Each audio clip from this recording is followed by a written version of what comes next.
Halo Rebahaners, dimanapun kalian berada, bagaimana kabarnya? Kembali lagi bersama saya John. Sebuah film berjudul Master tahun 2021 akan menceritakan tentang seorang guru yang tidak hanya ahli dalam bidang akademis, tetapi juga ahli dalam dunia pergelutan. Yang karena besok saya harus ke Jakarta untuk rapat dengan para calon menteri baru, maka dari itu langsung saja pasang handsfree, simetriskan pose rebahan, kencangkan celana dalam, selamat menonton dan Jackie Trot.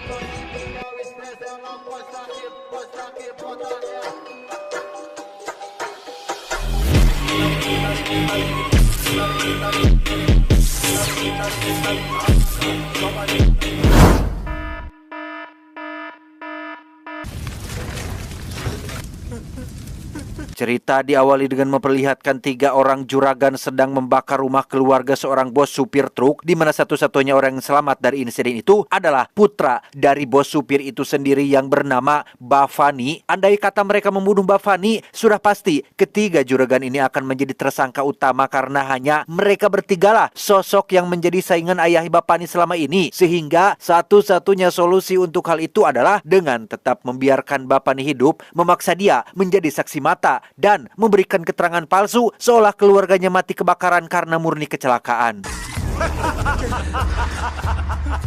Bapani pun dikirim ke Departemen Pengawasan Remaja atau semacam panti asuhan khusus anak-anak nakal. Para petugas di sana sengaja dibayar untuk membuat Bafani menderita. Ia hanya diberi makan 1 kali sehari, waktunya tidur sengaja dipukuli, hidupnya sengaja dibuat tidak tenang, sengsara, dengan tujuan untuk meruntuhkan mentalnya agar tidak berani macam-macam.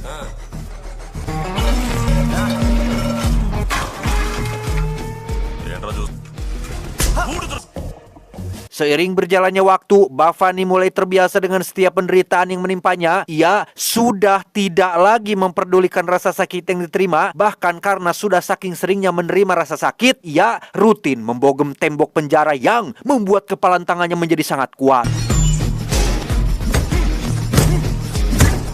Suatu hari, Bafani dilaporkan kabur dari panti. Ternyata Bafani mendatangi rumah salah satu dari 3 juragan. Bukan untuk membalas dendam, Bafani justru datang untuk membuat kesepakatan. Ia ingin meminta kebebasan dengan imbalan akan menyetor sejumlah uang kepada para juragan ini. Berbekal pengalaman dan pengetahuan yang ia pelajari dari mendiang sang ayah, Bafani mulai mengkoordinir para supir truk agar mau menyetorkan uang setiap kali jalan. Timbal baliknya, mereka tidak perlu memikirkan surat jalan ataupun pemeriksaan di pos polisi karena Bafani langsung menghabisi petugas yang berjaga dan mengambil surat-surat penting yang dibutuhkan.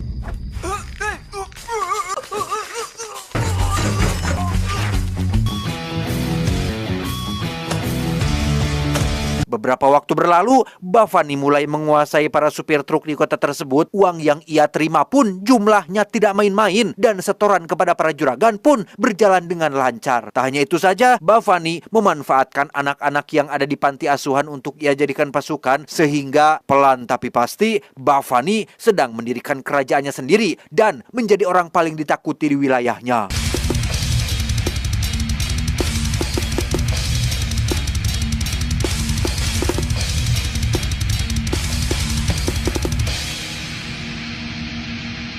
17 tahun berlalu, ketiga juragan pun mulai ketar-ketir dengan kekuasaan Bafani di wilayah ini. Mereka tampak menyesal kenapa waktu itu tidak dihabisi saja bersama dengan keluarganya. Sekarang semua sudah terlambat. Bafani sudah menjadi orang yang sangat disegani. Bahkan dari rumor yang beredar, ia berencana untuk maju sebagai calon presiden perkumpulan pengemudi di kota ini.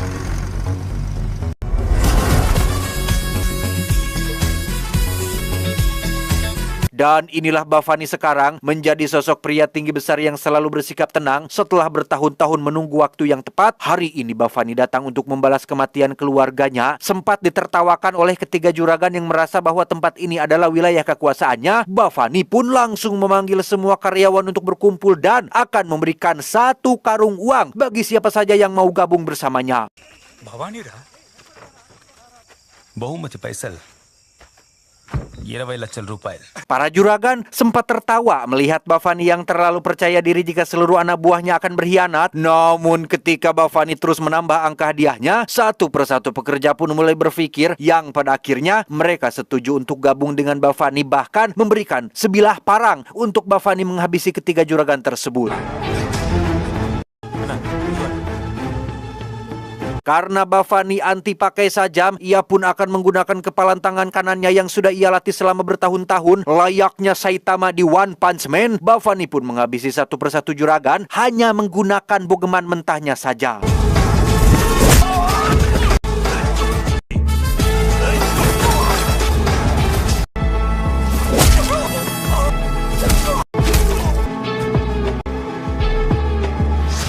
Sementara itu di kantor pemerintahan setempat, para petugas seringkali mendapat laporan terkait kekacauan yang terjadi di panti. Sudah puluhan guru yang dikirim ke sana, tapi tak ada satupun yang bertahan sampai 1 bulan lamanya. Sehingga untuk kesekian kalinya, mereka akan mencarikan seorang guru atau master yang tepat untuk mendidik dan membimbing para remaja agar lebih baik.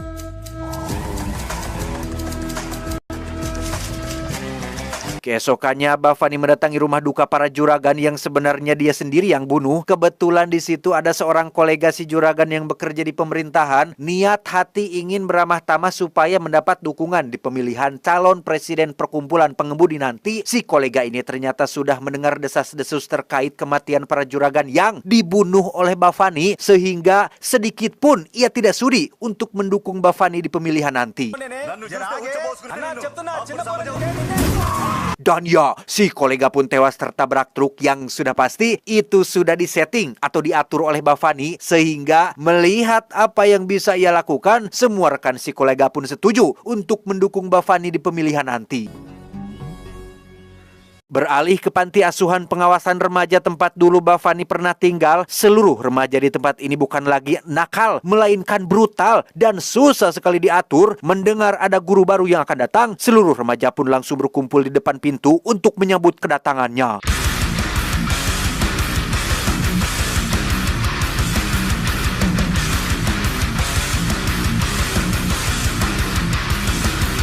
Dan inilah John, sosok guru yang dikirim untuk mendidik dan membimbing para remaja. Tidak seperti guru konvensional pada umumnya, John tampak selengean dan tak sedikit pun menunjukkan sikapnya seorang guru. Bahkan ketika sudah di dalam kelas, John malah menyuruh semua anak untuk keluar tanpa harus mengikuti pelajaran formal.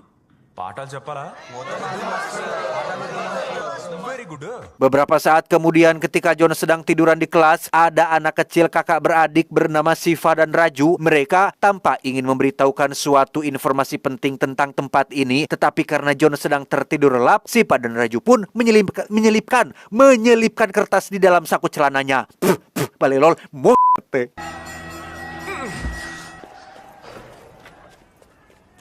Karena ban mobilnya dikempesin, John pun meminjam sepeda milik salah satu petugas, di mana seorang polisi setempat yang sedang berjaga pun memperingatkan John untuk waspada. Karena para remaja di panti asuhan ini tidak sama dengan panti asuhan di tempat lain. Separuh dari para remaja di sini sudah kecanduan terhadap sesuatu yang bernama narkoba. Bukan kemauan mereka, tapi ada seseorang atau kelompok yang memaksanya, di mana Bapak Polisi hanya berharap jika keberadaan John di tempat ini bisa sedikit membawa perubahan kepada anak-anak remaja tersebut. Malamnya, Siva dan Raju harus menghadap Bafani yang ternyata adalah orang di balik narkoba yang meracuni semua anak-anak. Bafani sudah mendapat informasi terkait Siva dan Raju yang berusaha kabur dan melaporkan semua hal yang terjadi di panti asuhan ini, sehingga tanpa sedikit pun rasa kasihan, Bafani dengan teganya menghabisi mereka berdua dengan cara membogomnya sekuat tenaga.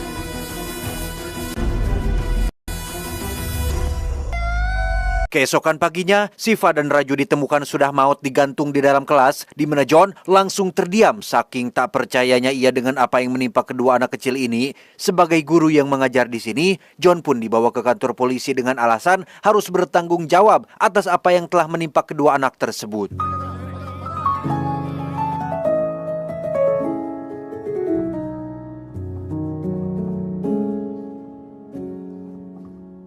Singkat cerita, malam pun poek. Bafani terlihat mendatangi undangan dari kandidat terakhir yang akan maju di pemilihan nanti. Si juragan tampak terkejut melihat Bafani yang hanya datang sendiri tanpa ditemani. Sama seperti Bafani, si juragan satu ini selalu memakai cara licik dan kejam untuk meraih tujuannya, di mana Bafani sengaja diundang datang ke rumahnya untuk dibunuh, sama seperti yang sudah Bafani lakukan kepada calon-calon kandidat sebelumnya.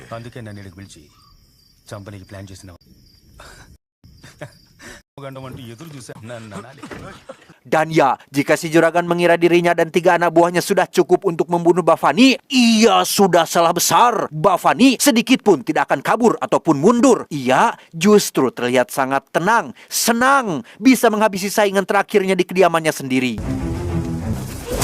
Dan ya, Bafani pun menghabisi satu persatu anak buah si juragan dengan tangan kosong tanpa mendapat kesulitan berarti. Tangan kosong loh anjing. Sampai akhirnya menyisakan si juragan yang polos dalam dunia berkelahi.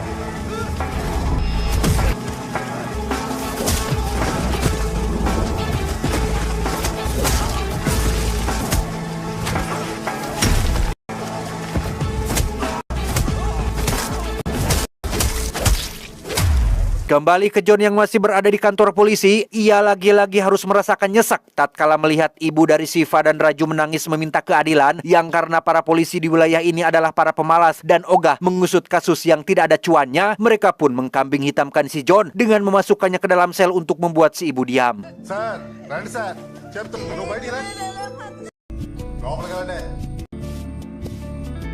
Saat di dalam sel itulah, John baru menyadari kertas yang ada di dalam saku celananya yang pada akhirnya akan mengungkap apa yang sebenarnya terjadi di panti asuhan tersebut. Pada kertas itu, Siva dan Raju mengaku bahwa mereka adalah kakak beradik yang lahir dari keluarga miskin. Raju si kakak terpaksa mencuri sepotong roti demi Siva adiknya yang sedang kelaparan. Bukan kasus berat, tapi mereka dipaksa masuk ke pusat pengawasan remaja dengan laporan kasus yang berbeda. Siva, Raju, dan seluruh anak-anak di sana dipaksa mengkonsumsi barang terlarang agar kecanduan. Hal itu sengaja Bafani lakukan supaya mereka tidak pernah keluar dan terus berada di sana. Alasannya tentu saja Bafani butuh tumbal untuk dijadikan kambing hitam atas rangkaian kejahatan yang dilakukannya, sehingga John yang membaca tulisan itu pun seketika meneteskan air mata saking tak teganya ia terhadap apa yang sudah menimpa mereka semua. ఒక్కతే ఉంది రోజు ఏడ్చి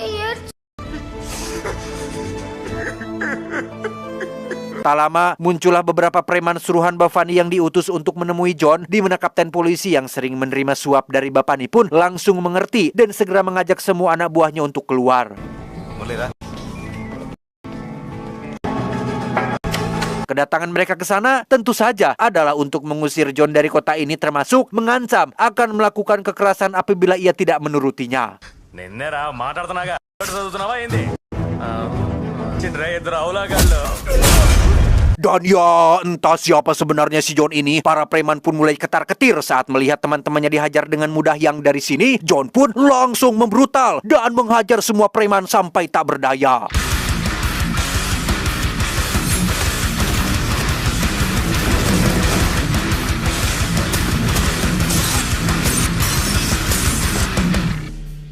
Para polisi yang menunggu di luar pun sempat akan masuk setelah mendengar suara yang cukup keras. Mereka mengira jika John sedang dikeroyok rame-rame dan takut andai kata para preman tidak bisa mengendalikan diri, tanpa tahu jika yang sedang babak belur justru adalah para preman itu sendiri. Bahkan ketika adrenalin John mulai memuncak, ia pun menggunakan gelang besi yang menjadi ciri khasnya untuk menumbangkan beberapa preman yang masih tersisa.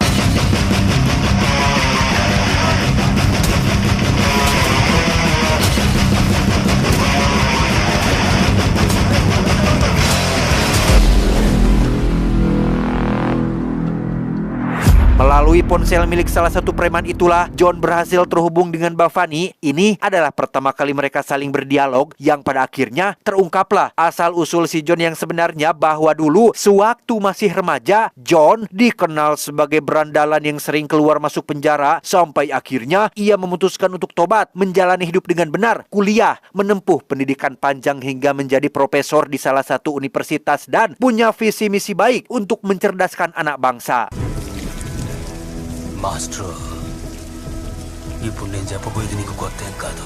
Perihal siapa Bafani, John tidak mau dengar dan tidak mau tahu. Yang pasti, ia berjanji akan memperbaiki situasi dan merubah anak-anak kembali kepada fitrahnya.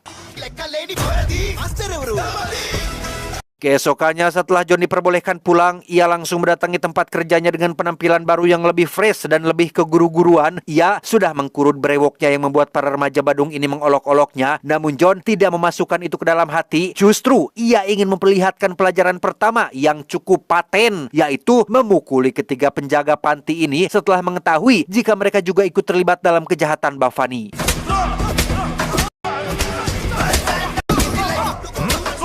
Alhasil, anak-anak ini pun jadi takut dan segan. Mereka menjadi lebih mudah diatur agar bisa menerapkan kedisiplinan, termasuk membuang beberapa barang yang tidak layak ada di panti.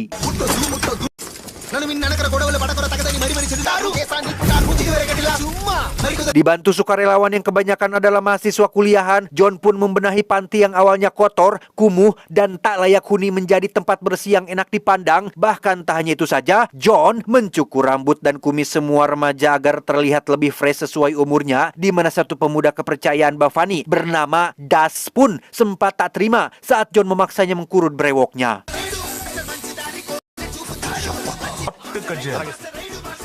Das langsung melaporkan hal ini kepada Bhavani. Das diperintahkan untuk membuat keributan agar usaha John memperbaiki situasi menjadi hal yang sia-sia.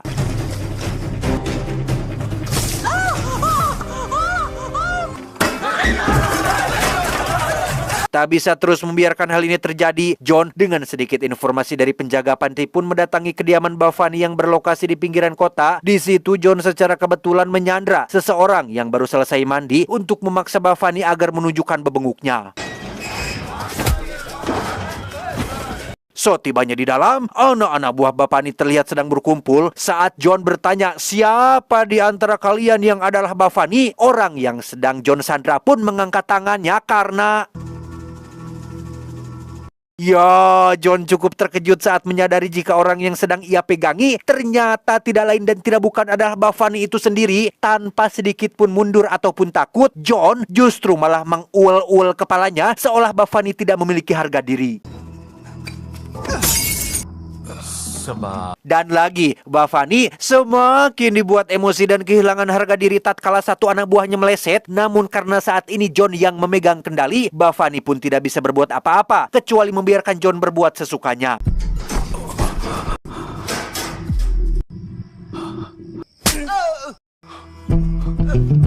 Keesokannya, Bhavani langsung menelepon John untuk memberitahunya tentang satu hal yang sangat penting, yaitu John tidak tahu dengan siapa ia berhadapan. Bhavani mengaku punya sejumlah anak buah yang rata-rata adalah pengemudi truk dan mengancam akan mencelakai semua mahasiswanya yang menjadi sukarelawan di panti tersebut.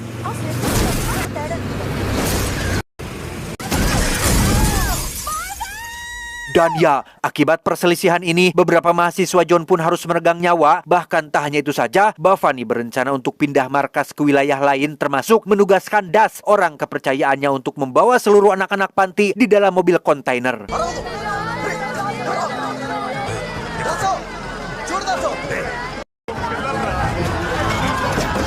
Mendengar anak-anak kecil dibawa, John yang berniat pulang pun langsung putar balik ke panti. Setibanya di sana, ia langsung menginterogasi beberapa pemuda yang merupakan anak buah Das untuk dipaksa buka mulut terkait kemana anak-anak dibawa.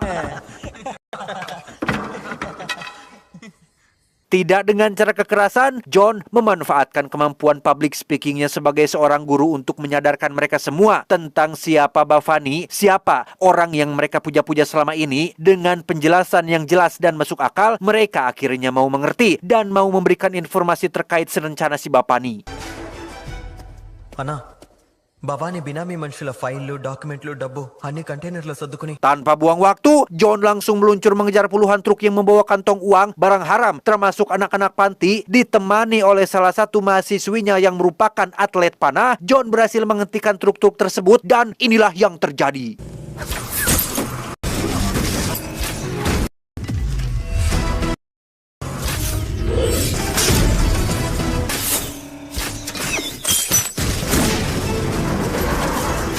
Setelah mengolengkan semua truk, John pun didatangi oleh Das yang emosi dengan tindakannya yang selalu mencampuri urusannya. Sama seperti yang ia lakukan kepada remaja sebelumnya, John menggunakan kemampuan diplomasinya untuk menyadarkan Das tentang satu hal, bahwa dari sekian banyak anak-anak di panti, Daslah orang pertama yang akan ditumbalkan andai kata para polisi mengusut kasus kejahatannya. Jika Das mengira Bhavani akan melindunginya seperti saudara sendiri, ia sudah salah besar. Karena orang semacam Bhavani hanya memperdulikan diri sendiri, dan Das hanyalah pion yang suatu saat nanti akan dikorbankan.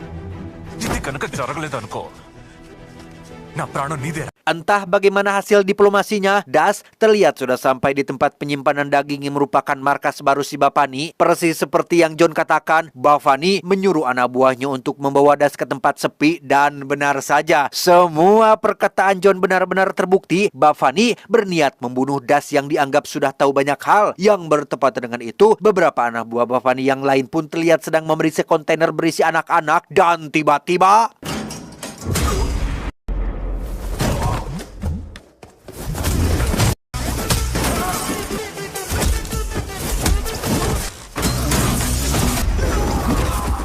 dan ya, setelah menghajar seluruh preman, kini yang tersisa hanyalah Bafani seorang. Masih dengan kesombongannya, Bafani memberikan waktu 2 menit untuk John membunuhnya, dan అలా అయితే నన్ను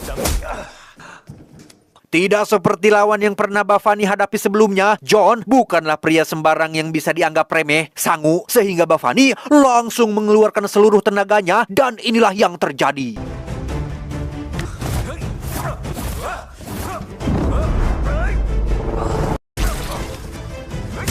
Dari situ, John terus melakukan serangan demi serangan sampai-sampai Bafani tak sempat mengeluarkan tinju kuatnya. Namun ketika Bafani sudah mulai panas, ia pun mulai mengeluarkan bogeman seriusnya yang membuat John terpental cukup keras.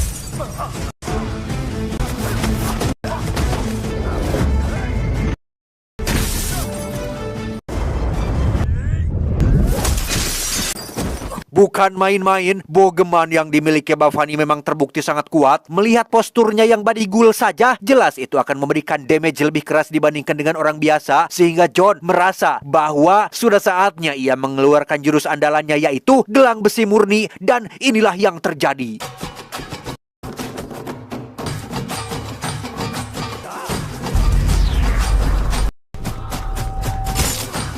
Dan ya, seberapapun kuat bogeman seseorang, jika diadu dengan besi, ya tetap keok juga. Bafani mulai kehilangan auranya, apalagi setelah John terus memfokuskan serangan hanya pada satu titik.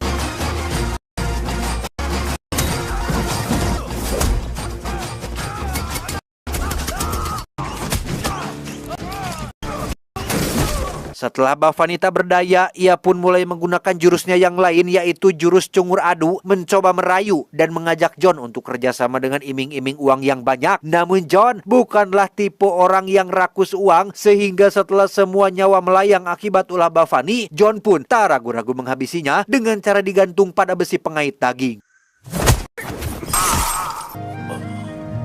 Beberapa waktu berlalu setelah kejadian itu, Das dan beberapa remaja yang terlibat kejahatan pun dihukum dengan dimasukkan ke dalam penjara orang dewasa. Mereka langsung disambut oleh para narapidana senior yang sudah melakukan kejahatan berat, tanpa sadar jika di belakang Das dan teman-teman ada sosok yang lebih dulu sering keluar masuk penjara, yaitu 10 రోజులు ఎక్కడికగా వెళ్తాం. కానీ ఇప్పుడు రాబోయేది master.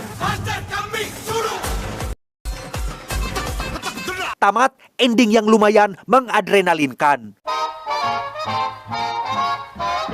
Pesan yang bisa kita ambil dari film ini adalah orang hebat bisa melahirkan beberapa karya bermutu, tapi guru bermutu bisa melahirkan ribuan orang hebat. Saya John, mewakili jajaran yang bertugas, mengucapkan terima kasih dan sampai jumpa di video selanjutnya.